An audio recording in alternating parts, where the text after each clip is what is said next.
All right, live again. So this is the Kitchen Table Podcast, starting entry-level entrepreneur, episode 2. And today we're going to hit a topic that we kind of discussed recently. We thought it was really important, and it's cutting costs versus increasing sales, and the differences between the two, and why there's advantages to one side or the other. I think there's like a lot to be learned here and a lot to be thought of, especially when you're operating at a small scale. There's one thing works a lot better than something else, because like at a small scale, your cutting costs are going to make a bigger difference percentage wise at a lower revenue. Right. At a higher revenue point, you're going to have to cut more costs, which are still probably a same percentage of your revenue as a small scale, but you'll have to cut more things. Like, for example, if you have a $500 to $100 a month subscription to software that you could do without, if you're making $1 million a year, that doesn't do much for you, cutting that one piece of subscription software. But if you're making $100,000 a year, that makes it a huge difference for you, but it's still one item. Versus, you would have to cut, that's 0.5% of your revenue. What would it take to get 0.5% of your revenue at $1 million a year? It would take $5,000 worth of software cuts, or something else, which could be 5 or 6 items. Makes the decision a lot harder. That's just point one, right? I think we have a lot to go on here. Well, could I share this example? Yeah. Because I think that kind of dovetails in this kind of a similar example. And this is Brady speaking. So let's just take an example where you have $100,000 in revenue. Let's call it a month. And then you have $90,000 in costs. So that's a 10% margin. And you're making $10,000 in profit. So let's first go the cutting cost route. Well, let's say that we're able to cut costs by 10%, because that's pretty reasonable. So that would be $9,000. Let's go ahead and bump that up to $10,000, because that would double our profit. So we had $100,000 a month in revenue, $90,000 in cost. That gave us a $10,000 in profit a month. We are now spending $80,000 because we cut 10% of our cost. And so now we have double the profit. We have $20K a month. Now, if we got that same $20K a month, we got that extra $10K a month by increasing sales rather than decreasing cost. What would it take to get another $10K a month? Well, at 10% margin, it would take, sorry about that. At 10% margin, it would take double the sales to double the profit, versus cutting costs 10% and doubling the profit.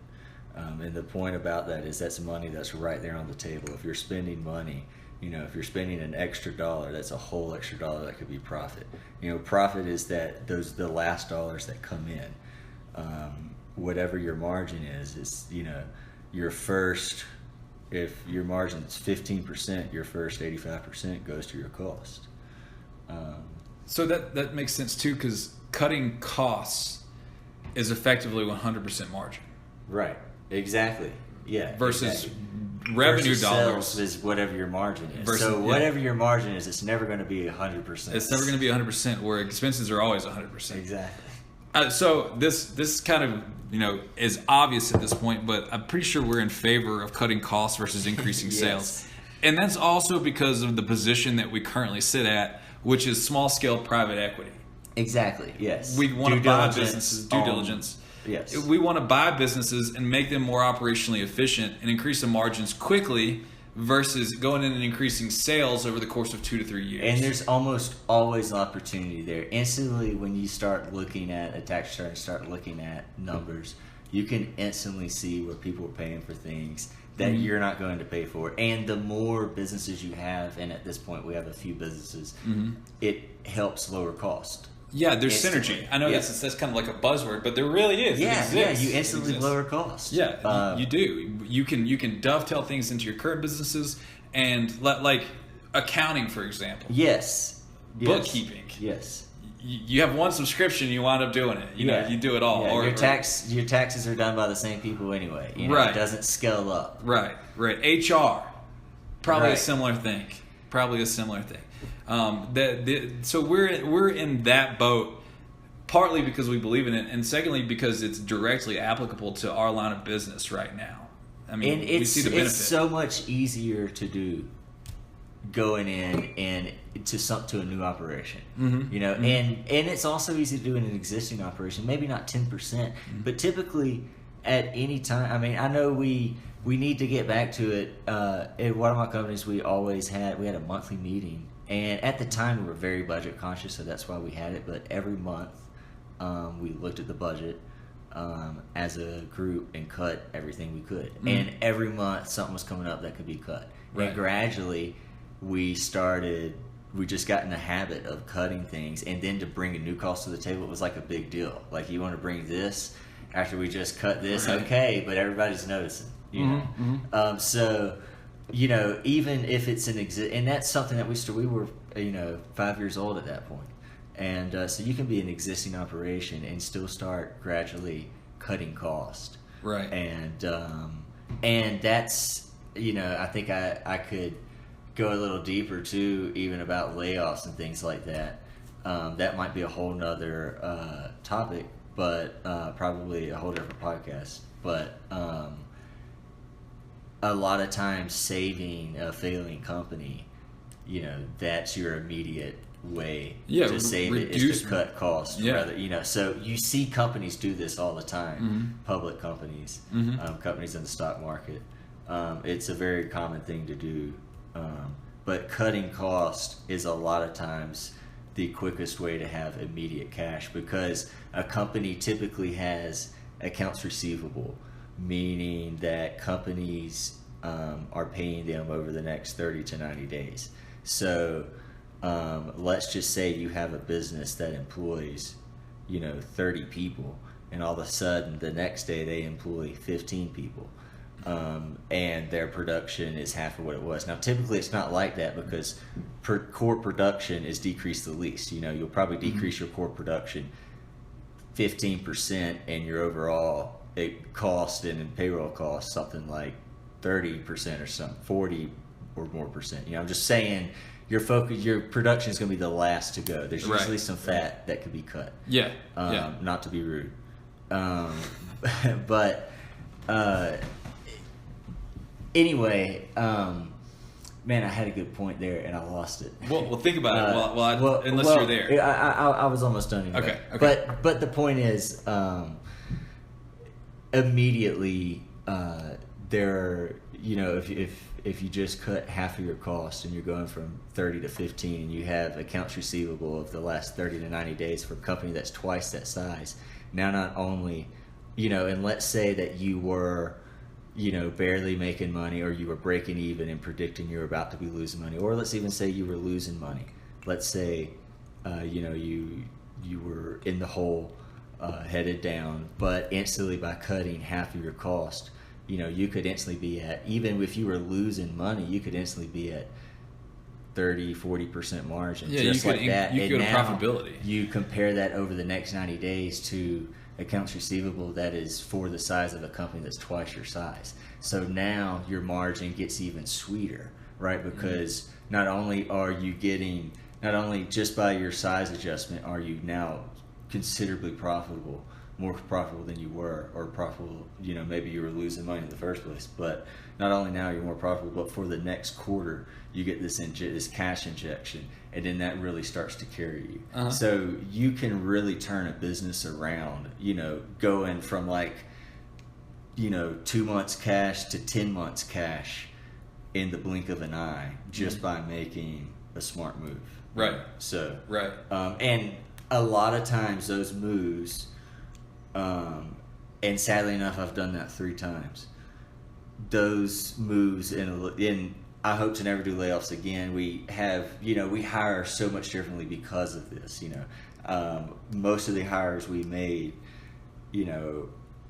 I didn't like for that reason. I'll go ahead and say I never liked to grow, and after the first layoffs, I wanted to grow very organically for those reasons, because I never wanted to go down that road, and it happened enough that I think everybody got on board. Sure. And we wanted it to be a very slow thing, but cutting cost was immediately there. Well, and the other thing to think about too, and I think that we should switch sides here in a minute and go to maybe the positives of increasing sales.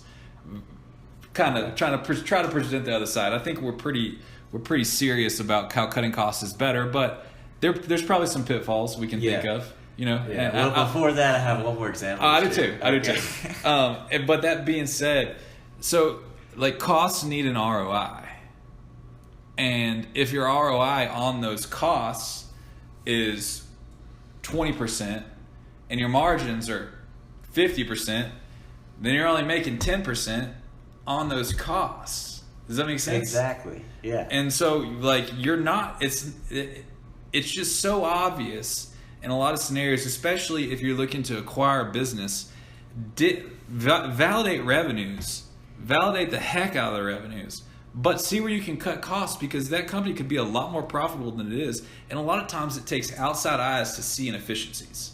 Like you look at it, they say, we need this because they're in a rut. This is the way they're operating. But they may not need that. You may be able to shake it up. There's a lot of reasons to acquire a business simply based on the fact that you can really increase the efficiency. And I think even at small scale, that's very applicable. Yes. So did you have another point? Yes. Okay. Okay, so one more point, and this is, coming from the vending world, because we have a vending company. So this is an example of expired product. So this is inventory that you have in any situation that, it doesn't have to be a soda, but in this case it will be. We'll call it a Coke.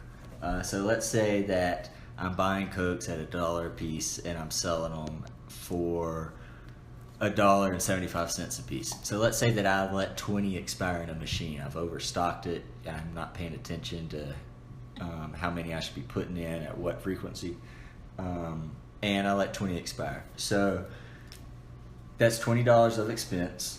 Now I'm going to have to sell 27 more Cokes just to break even.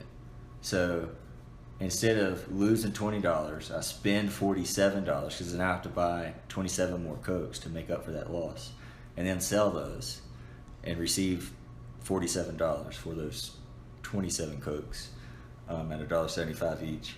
And now I've broken even, and I've had to go through all that work. And selling 27 Cokes otherwise would have been very profitable.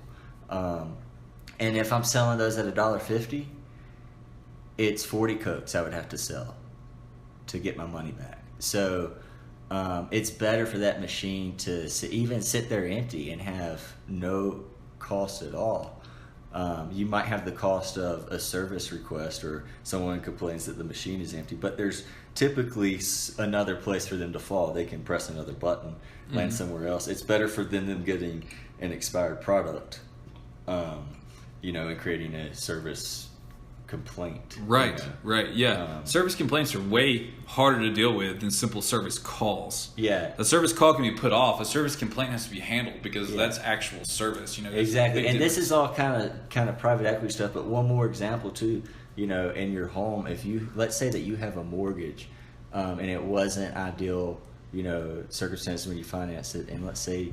Now, this may be good rates in the coming years, who knows? But let's say that you have 5.5%, and you're looking at investing in a stock portfolio, creating it, indexing, give it to somebody else or whatever. But let's just say that that you're looking at, and you should know you're looking at 5%, sub 5% in this market. So. You compare that to, you could be immediately cutting 5.5%. That's guaranteed 5.5% that you're getting right there by paying off your mortgage early. If you're paying down your principal, that's guaranteed 5.5%. Now, it's not quite that easy. You're going to have to actually be a little ahead of that because of inflation. I think that's a whole nother topic. That's we a whole should nother probably topic. do a whole thing on inflation. Yeah. But you get where I'm headed here. But in principle, you're yeah, thinking that way. you know, if you're looking at investing your money and you're not looking at getting anything really higher than your mortgage or just a couple of points higher, even if you're looking at getting 6 or 7%, you should probably pay down that. That's your best return right there, is paying off that mortgage. Absolutely. It's your best return by far. Yeah. I mean, and personal finance, I think, would also be a really interesting topic for discussion in detail. Yeah. Versus what? Going out and getting more money, getting a second job. Well, I almost said working that earlier. overtime. That would be your extra. That's your sales, alternatives. And I was going to hit on that, how applicable it is to the and then household you'd have to earlier. pay taxes. Right. You don't have. It's not 1-to-1. It's about 1-to-4. Yeah. Is the difference in actual cutting costs versus increasing Of course, sales. you would have some taxes on paying your principal, but it would be, it's similar. You might want to pad it 1 or 2%, but it would probably cover that. Sure. Okay, probably enough on that. So maybe let's flip sides. Yeah. Let's flip sides. So I have a couple of points that are definitely could make you turn the tables, and it's very applicable to the style of business you're running too. Private equity, if you're doing your own private equity, also has a lot of meaning. But say that if you're in a funded startup, sales are the goal. Like, cutting costs isn't the goal. So obviously it's where you're at as far as what your business looks like. But one big reason to increase sales versus cutting costs is if you're looking to actually sell your business down the road. You want to increase the valuation. And generally valuations based on revenues in some sort. Obviously, you base it on cash flows in some situations, but cash flows will go up with revenue most of the time. It's harder, but if you want to increase your valuation, you have to increase sales first. That's a definite pro. So, like, what's your end goal? Define that, and that helps you decide where it goes. I think, we're talking about cutting costs versus sales. We're talking about from the profit perspective. So if your goal is more profit, right, it goes up. It goes up. I mean, if your goal is selling on a revenue multiple, then that's not, obviously cutting costs might not be your priority, right? If profit's not going to be a factor there, right? And just in general, if cost is 10x of sales, obviously you need a lot of sales help, and perhaps you need to increase sales. Yeah, and that's a good way to look at it. Where are your costs, where are your sales, right? And you're we're already kind of assuming you're profitable or close to profitable to be kind of applying that. If you're in growth stage, you're going to be as tight as you can in costs already and hitting sales as much as you can. So it's not a one or the other thing probably in that case. No, it depends on viewpoint, basically, or like, what's your end goal, right? What situation are you currently in? And that's what we're saying, that small scale private equity, that's what we call what we do. Small scale private equity, cutting costs that's your best bet. I mean, that's why we know it the way we know it. It's because that's what we think about a lot. But depending on your situation, it may not be your best bet. And so it's just kind of nice to think about what situation would it be to your advantage to increase sales. They're out there. They're definitely out there. Sure. No, this isn't don't increase sales. That's definitely. Oh, I know. Yeah, it's more of like what situation do you apply it in? The other situation, the other thing to think about is sometimes an increase in sales actually will increase margins. There's economies of scale to be factored into. You order 1,000 widgets and they cost you $10. You order 10,000 widgets, it costs you $4. Great point. Your margins could go up with economies of scale. And in that scenario, that's business specific, but at the same time, that would be a scenario that you say, okay, well, I think there's more ROI in increasing sales versus cutting costs, more eventual profit in them. And that's business applicable too. So, I mean, perfect point. Some large scale private equity companies, that's exactly the way they've operated. So some of them have gone through and bought up car washes, because the most expensive part of owning a car wash is the soap. I mean, public companies operate that way. Yeah. I mean, so they go in and buy all these car washes, and then they can negotiate harder prices, better prices, because they're buying a lot more soap from the soap companies. Right. I've heard of that is actually in practice. And so that's the flip side of what we're talking about. They may have gone in and cut costs and increased their economies of scale, but let's look at it from one point, and that's what they actually did. So that's, it's applicable there too, and obviously it's business specific. And the point I think of this exercise, and obviously you can do both. You kind of just said, of course you're going to want to do both, but I think kind of the point of this exercise is to really look at both and make sure you're looking at both and not just heading off in one direction.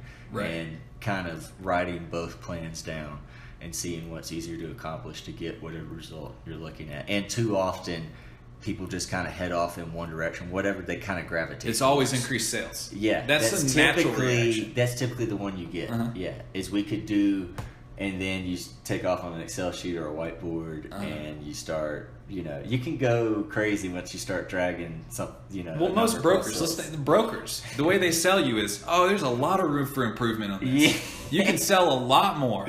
Yeah. But why do you want to do that in a lot of scenarios? Thanks. Yeah. That's also cost me money and risk. I get to work. Awesome. Right. I would rather just cut costs. I mean, in a lot of scenarios. But it's not sold that way, and I think the natural reaction for a lot of people is to seek growth. Why don't brokers sell that way? Because I think that's a better sell point. It's significantly better. But in our experience, they don't do that. Yeah. They say, there's room for improvement, or if you put a credit card machine on this, then your sales would 2x. Now we're talking about small time. We're small time brokers, selling sub 10 million. I guess that's where our brokers are. Yeah, sub 10 million acquisitions. They're gonna sell you on increasing sales most of the time. But it's probably because they haven't dug into the business enough to know the inefficiencies. Yeah. Whereas you'll have the opportunity in due diligence. I wonder if it's like that.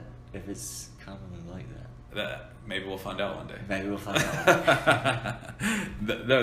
But that's kind of what you get. But it's something to look out for too, because if you're thinking about buying a business in any way, like we mentioned earlier, it's about cutting costs in the beginning. How can you reduce expenses in order to really solidify the business? Because there's a baseline that business is going to make, even if it's operated poorly most of the time, unless you start losing clients.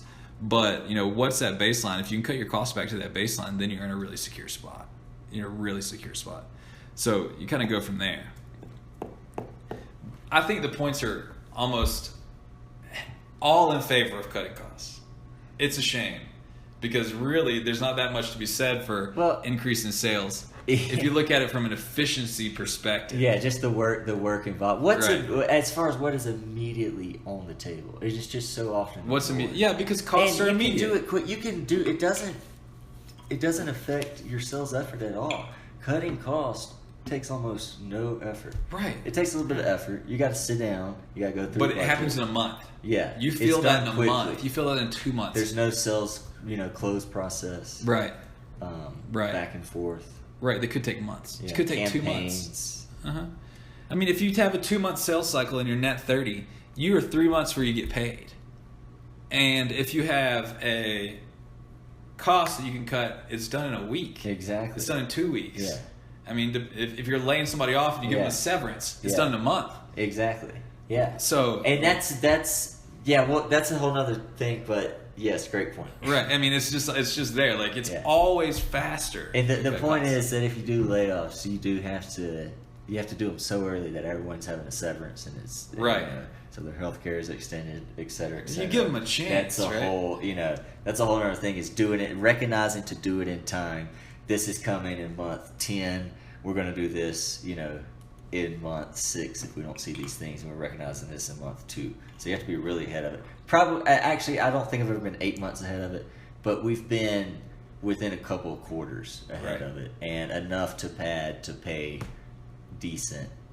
Maybe I should say decent. That's probably up for opinion, but and we've gotten. You got to do everything you can, get people jobs.